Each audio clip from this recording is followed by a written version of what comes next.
اعلیٰ حضرت فرماتے ہیں اے رضا خود صاحب قرآن ہے مداح حضور. قرآن اللہ کا کلام ہے، وہ خود کلام والا نبی کی تعریف کر رہا ہے. خود کلام والا تجھ سے کب ممکن ہے پھر مدحت رسول اللہ کی. یاد رکھنا، اور یہ جو نبی کا ذکر کر لیتے ہیں یہ رب کی مہربانی ہے. شکر کرو اس پر کہ ہمیں درود و سلام پڑھنے کی توفیق ملی ہے، نعت سننے پڑھنے کی توفیق ملی ہے. میں نعت خانوں سے کہتا ہوں پیسوں کے لیے نہ پڑھا کرو، پیسے ملیں گے. نعت پڑھو گے پیسے ملیں گے. نعت اس لیے پڑھو کہ نبی سن لیں، پیسے ملیں گے. مگر یہ پڑھتے ہیں پیسوں کے لیے تو ان کو پیسے ہی ملتے ہیں. عزت مل رہی ہے، شہرت مل رہی ہے، پیسے مل رہے ہیں. نبی کے لیے پڑھیں گے تو بولو پیسے تو آ ہی جائیں گے، مگر جو اصل ہے وہ مسئلہ ہوگا یا نہیں ہوگا. تو ذہن میں رکھیں حضور صلی اللہ علیہ وسلم کی تعریف کو بھی حمد کہیں تو غلط نہیں. میں نے مسئلہ سمجھا دیا آپ کو. تو اب کچھ لوگ کہتے ہیں نہیں حمد صرف اللہ کی ہوتی ہے، تو وَيُحِبُّونَ أَن يُحْمَدُوا کا مطلب کیا ہوگا؟ وہاں کیا مطلب نکالو گے؟ تو یہ ذہن میں رکھیں. تو جس کی بہت تعریف کی جائے تو اللہ تعالی کی تعریف جیسی اللہ کی تعریف ویسی کسی اور کی تعریف نہیں. اس کی شان اقدس کے مطابق اس کی صحیح تعریف کوئی کر سکتا نہیں. اس کی صفات، اس کے کمالات سب ذاتی ہیں. جملہ صفات اس کی سب پیاری ہیں، ہمیں سمجھ آئیں یا اونچی. یہاں تک آپ نے سنا. آئیے اب اس سے اگلی آیت. اللہ تعالیٰ ارشاد فرماتا ہے أَلَمْ تَرَ أَنَّ اللَّهَ سَخَّرَ لَكُم مَّا فِي الْأَرْضِ. پھر علم تارا، ابھی آپ کو سمجھایا. کیا تو نے نہیں دیکھا کہ اللہ نے تمہارے بس میں کر دیا جو کچھ زمین میں ہے. وَالْفُلْكَ تَجْرِي فِي الْبَحْرِ بِأَمْرِهِ، اور کشتی کے دریا میں اس کے حکم سے چلتی ہے. یہ زمین و آسمان پہلے بتایا گیا کس کے لیے ہے؟ جو کچھ ان میں ہے کس کا ہے؟ یہ پہلے بیان پچھلی آیت میں سنا نا، لہو ما فی السماوات و ما فی الارض. اسی کا مال ہے جو کچھ آسمانوں میں ہے زمینوں میں، وہ آپ نے سن لیا. اب اگلی آیت میں کیا ہے؟ کیا تم نے نہیں دیکھا کہ اللہ نے تمہارے بس میں کر دیا جو زمین میں ہے اور کشتی کے دریا میں اس کے حکم سے چلتی ہے. کیا مطلب کہ سب کچھ رب نے بنایا ہے، یہ تمہارے بس میں کس نے کر دیا ہے؟ یہ جانوروں پہ سواری کرتے ہو، زمین پہ مکان بنا لیتے ہو، 100 200 منزلہ بلڈنگیں کھڑی کر لیتے ہو، سمجھتے ہو کہ شاید تم نے لوہے سے یہ پلر کھڑے کر دیے اس لیے کھڑی ہو گئی ہے. اور سنو کس نے قابو دیا ہے؟ اونچی. اچھا جی یہ جہاز بحری بیڑا آ رہا ہے، یہ جو کتنے من ٹن وزنی تم جہاز لے کے چلتے ہو، پانی پر سامان لے کے چلتے ہو، تو یہ کس کے حکم سے چل رہا ہے؟ اونچی. نہیں جی سائنس ہے، تکنیک ہے. کوئی تکنیک نہیں ہے، رب کی رضا ہے، نہ چاہے تو چل سکتا. اتنی سی سوئی 1 گرام 1 ملی گرام وزن کی سوئی پانی کے سینے پہ رکھ دو ٹھہرتی ہے؟ اتنا بڑا سمندر یا ساری عمر گزر جائے پانی اس کا گنتے گن نہ سکیں، اتنی سی سوئی برداشت نہیں کر رہا. اور اتنے ٹن وزنی جہاز چل رہے نہیں چل رہے؟ اونچی. کس کے حکم سے؟ پورے تنا درخت کا کتنا بڑا تنا ڈال دو ڈوبے گا؟ اونچی.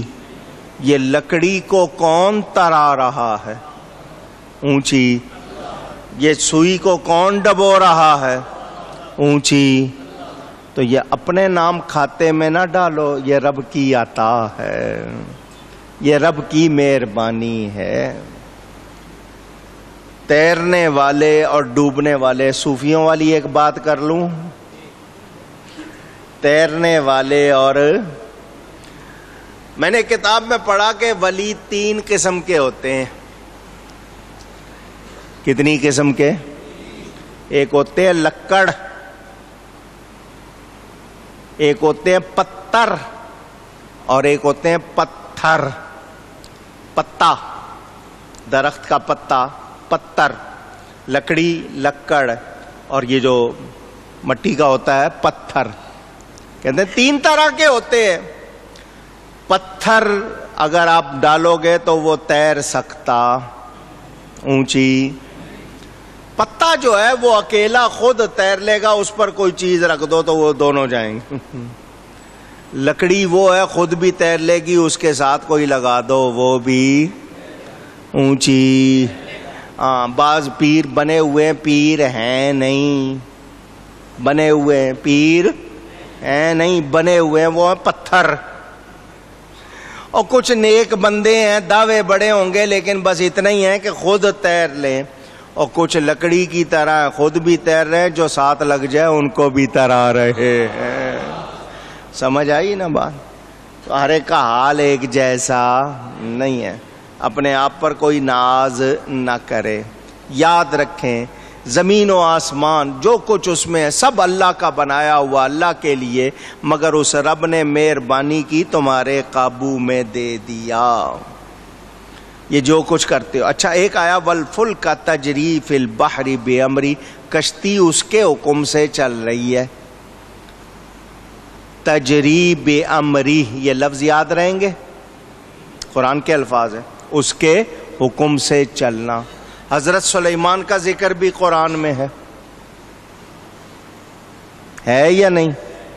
وہاں تجری بامرہ کے الفاظ ان کے لیے آئے ہیں کہ ہوا ان کے حکم سے چلتی ہے.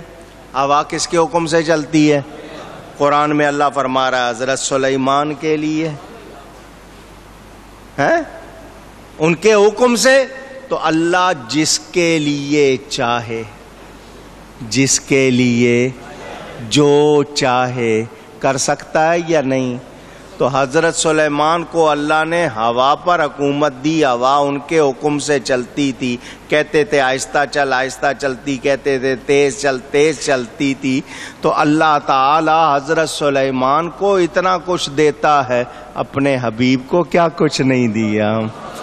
فرمایا وَسَخَّرَ لَكُم مَّا فِي السَّمَاوَاتِ وَمَا فِي الْأَرْضِ جَمِيعًا مِّنْهُ، جو کچھ آسمانوں میں جو کچھ زمینوں میں ہم نے تمہارے لیے مسخر کر دیا، تمہارے بس میں دے دیا، تمہارے قابو میں دے دیا. محبوب تم ہمارے قابو میں، باقی سب کچھ تمہارے قابو میں.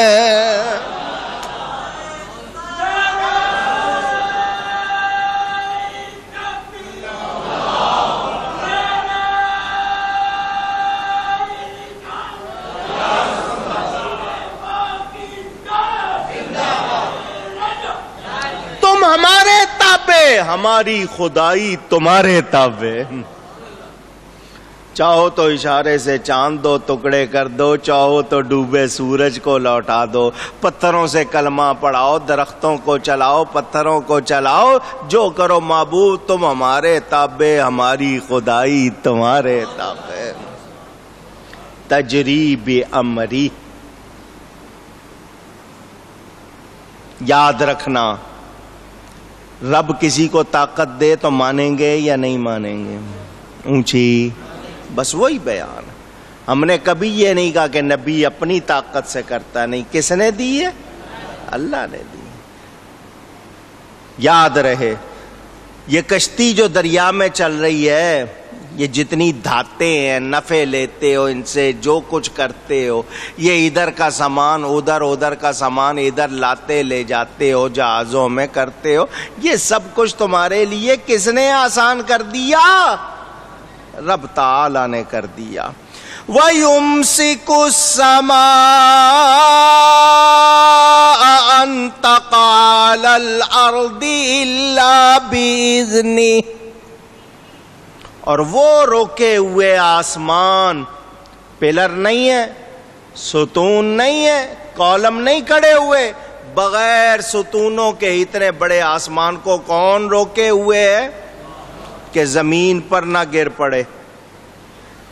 کس نے پکڑا ہوا ہے؟ آپ کہتے ہو ہم جہاز اڑا لیتے ہیں, ہوائی جہاز,